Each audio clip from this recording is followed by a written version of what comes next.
Hi friends, ఎలా ఉన్నారు అందరూ? ఈరోజు నాది SBI PO prelims exam second షిఫ్ట్లో కంప్లీట్ అయింది.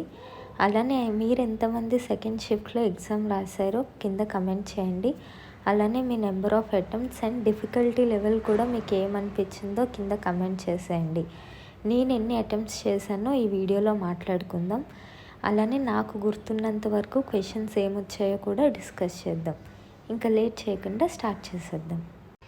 అసలు ఇంగ్లీష్ అయితే నేను ప్యాటర్న్ మారిందని కూడా నాకు అస్సలు గుర్తులేదు. ఎగ్జామ్ సెంటర్కి వెళ్ళి అక్కడ కూర్చున్నాక ఏదో థింక్ చేస్తుంటే అప్పుడు ఎప్పుడో చూశాను కదా, ఇంగ్లీష్ ప్యాటర్న్ మారిపోయింది 40 క్వశ్చన్స్ అని నాకు అప్పుడు గుర్తొచ్చింది. ముందు వరకు కూడా నేను నార్మల్గానే English 30 questions, quant reasoning 35 each అనుకుంటూనే ఉన్నా. అక్కడికి వెళ్ళే వరకు నాకు ఇంగ్లీష్ 40 క్వశ్చన్స్ అని కూడా నాకేం గుర్తు రాలే. నేను అటెంప్ట్ చేసినవి అయితే 37 క్వశ్చన్స్ అటెంప్ట్ చేశాను. రీడింగ్ కాంప్రిహెన్షన్ 10 క్వశ్చన్స్ వచ్చాయి. ఎర్రర్ స్పాటింగ్ 5 క్వశ్చన్స్ వచ్చాయి. పారాజంబల్ 6 క్వశ్చన్స్ వచ్చాయి. క్లోజ్ టెస్ట్ 6 క్వశ్చన్స్ వచ్చాయి అనుకుంటా, 6 or 7 నాకు గుర్తులేదు. ఇంకా phrase replacement, word swap, sentence rearrangement, ఇంకా వర్డ్ యొక్క యూసేజ్ అవన్నీ కూడా వచ్చాయి. ఇంకా నేను ఏమైనా మర్చిపోయి ఉంటే కింద కమెంట్ చేసేయండి. మనం నెక్స్ట్ సెక్షన్కి క్వాంట్స్కి అయితే ఇప్పుడు మూవ్ అయిపోదాం. క్వాంట్స్ చూసుకుంటే టోటల్ 30 క్వశ్చన్స్లో 20 క్వశ్చన్స్ అయితే నేను అటెంప్ట్ చేశాను.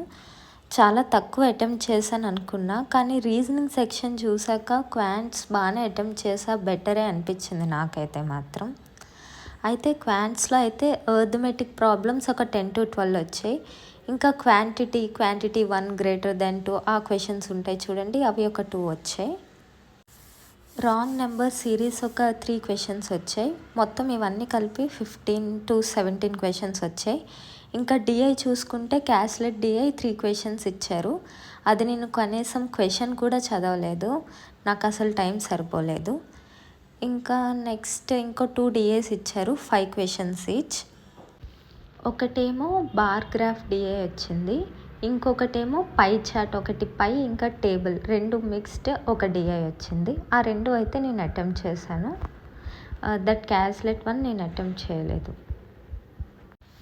ఇప్పుడు నెక్స్ట్ రీజనింగ్ సెక్షన్ గురించి చూసేద్దాం. మీకు ఇందాక చెప్పాను కదా, రీజనింగ్ సెక్షన్ కన్నా క్వాంటే బెటర్ అని. ఎందుకు చెప్పుంటానో ఇప్పుడు మీకు అర్థమై ఉంటుంది.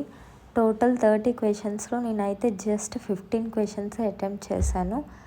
2 పజిల్స్ దగ్గర నేను బాగా స్టక్ అయిపోయాను చాలా ఎక్కువసేపు, అందుకే ఓన్లీ అటెంప్ట్స్ 15 మాత్రమే అయినాయి. వర్డ్ పేరు ఉంటుంది కదా, ఫార్వర్డ్ బ్యాక్వర్డ్, ఆ క్వశ్చన్ వచ్చింది. ఇంకా నెంబర్ వచ్చి కొన్ని నెంబర్స్కి +2 అండ్ కొన్ని నెంబర్స్కి -1, అది కూడా వచ్చింది. అండ్ నెక్స్ట్ పజిల్స్ చూసుకుంటే లీనియర్ నార్త్ ఫేస్డ్ అండ్ అందులో ఒక వేరియబుల్ కూడా ఇచ్చారు, లైక్ డి లైక్స్ ఎమరల్డ్ అలా, అది ఇచ్చారు. ఆ క్వశ్చన్ అయితే నేను అటెంప్ట్ చేశాను, 5 క్వశ్చన్స్.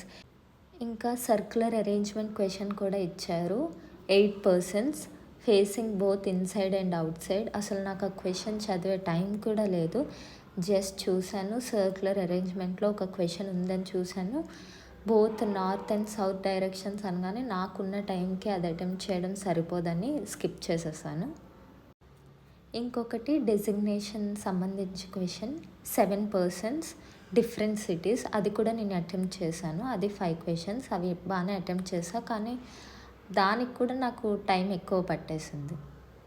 అండ్ ఇంకొకటి చూసుకుంటే floor based puzzle, 10 persons, 2 flats కాదు, జస్ట్ ఫ్లోర్ బేస్డ్ పజిల్ అంతే. ఓన్లీ 1 వేరియబులే, ఇంకో వేరియబుల్ కూడా ఏం లేదు, కానీ నాకు అది ఎందుకో రాలే, చాలాసేపు ట్రై చేశాక వదిలేసాను ఇంకా అది. ఇంకా బాక్స్ పజిల్ కూడా ఇచ్చారు, 9 persons, అది అటెంప్ట్ చేశాను, అవి 5 క్వశ్చన్స్ వచ్చాయి. ఇంకా హైట్స్ కంపేర్ చేస్తూ క్వశ్చన్ ఉంటుంది కదా, అది కూడా వచ్చింది, 3 క్వశ్చన్స్ వచ్చాయి. అవి నేను ఈ 3 ఆ వర్డ్ స్వాప్ నెంబర్ అవి ఒకటి 2 పజిల్స్ ఏంటంటే బాక్స్ డిఏ ఇంకా డెసిగ్నేషన్ది, అవి మాత్రమే అటెంప్ట్ చేశాను, మిగతావి ఇంకేమీ అటెంప్ట్ చేయలేదు. మీకు రీజనింగ్ సెక్షన్ ఎలా అనిపించిందో నాకు కమెంట్ చేసేయండి. అలానే రీజనింగ్లో ఎన్ని అటెంప్ట్ చేశారో కూడా ఒకసారి కింద కమెంట్ చేయండి. టోటల్గా చూసుకుంటే నేను 72 క్వశ్చన్స్ అటెంప్ట్ చేశాను. మీరు ఎన్ని క్వశ్చన్స్ అటెంప్ట్ చేశారు, అలానే వేరే షిఫ్ట్ వాళ్ళు కూడా మీరు ఏ షిఫ్ట్ రాశారు, అలానే ఎన్ని క్వశ్చన్స్ అటెంప్ట్ చేశారో కూడా కింద మెన్షన్ చేసేయండి. అంతే ఈ వీడియో. ఎవరైనా ఛానల్ని సబ్స్క్రైబ్ చేసుకోకపోతే ప్లీజ్ సబ్స్క్రైబ్ చేసుకోండి. అలానే మీ ఫ్రెండ్స్తో కూడా షేర్ చేయండి, లైక్ చేయండి. Bye friends.